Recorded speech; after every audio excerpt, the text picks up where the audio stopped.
Akalar, ukalar mana shu videoni diqqat bilan ko'ringlar-da. Xulosa so'zlaringni. Dadajon, qanisiz? Meni ko'zlarim qachon ochiladi?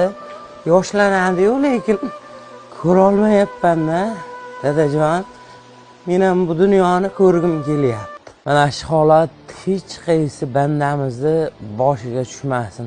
Allohning o'zi saqlasin. Akalar, bu yorug' dunyoni ko'rmash juda qiyin. 5 soniyaga ko'zingizni yumib ko'ringda. Juda ham qiyin. Akalar, lekin hozir kunda mana shu ko'rib turgan uyimizda 4 yoshli farzandimiz shunaqa bo'lib qolishi mumkin, biz yordam bermasak.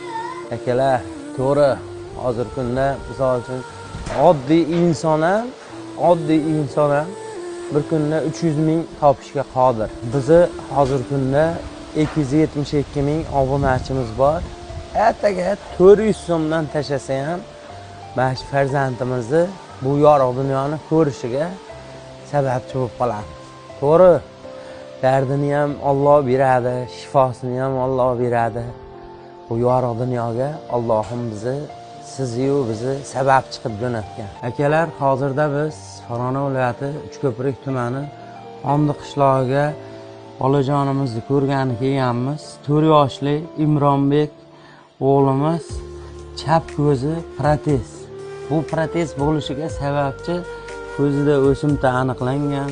Akamiz qo'lidan kelgancha harakat qilgan, uylargadir sotib, boshqa qilib, endi hozirga kelib Allohning bergan sinov ekan, o'ng ko'zida ham o'simta aniqlangan.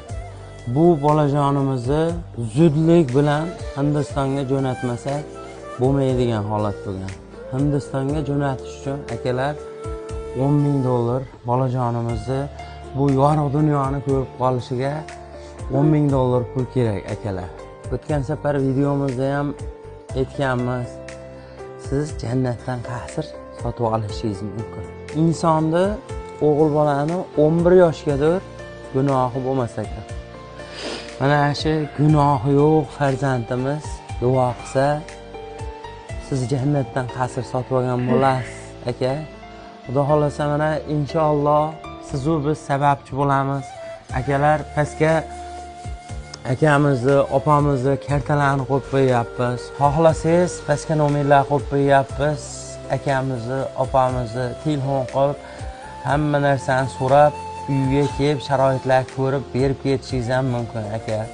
Inshaalloh Xudo xolasa sizlar sababchi mana shu farzandimiz sog'ayib ketsa, Xudo xolasa, ojona, bizi O'zbekistonimizda saxiy, iymonli, ihsonli insonlarimiz ko'p. Inshaalloh. Mana shu yaqinda mana shu bolajonimiz ko'rmaganda yo'q ketadi. Inshaalloh, bolalarim. Xalqimizni bir duo qiling, ojona. Allohim, shuni iloji bo'lmadiki, men 71 yoshdaman, ko'zlarimni shu bolaga berishga iloji bo'lmadi.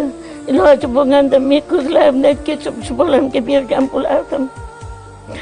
Allohim, sizlardan iltimos qilaman, shu bolamni o'zlaring shu bolamga yordam qilinglar, ilohim. Bizga bergan ehsonlaringni o'rnini 10 barobar, 100 barobar to'ldirsin. Yurtdoshlarim, sizlardan iltimos. Katta hajga borganlarga savobini bersin Allohim. Inshaalloh ojona, Alloh sabab chiqib so'rab ketadi nevaram. Ilohim. Uyda o'tirib bo'lsa ham qarilarimizdan ham iltimos shu bolamni ham duo qilib, namozlaringda duo qilinglar. Allohu akbar. Akalar, hammalaringga rahmat. Oldindan umrlaringiz uzoq bo'lsin.